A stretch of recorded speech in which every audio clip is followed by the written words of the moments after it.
আর হচ্ছে কাজে। এটা হচ্ছে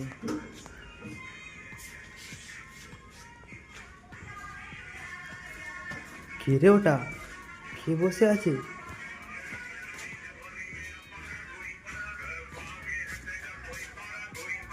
কি ভাই, তুমি এখানে বসে কি করছো?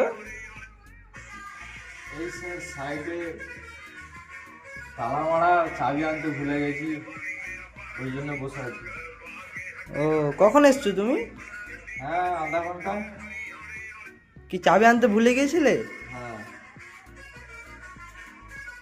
দেখো বন্ধুরা, তালা চাবি আনা হয়নি, রুম থেকে কাজে চলে এসেছে সাইডে, তাই জন্য এই দাদাটাকে বসিয়ে রেখে আবার চাবি আনতে গিয়েছে।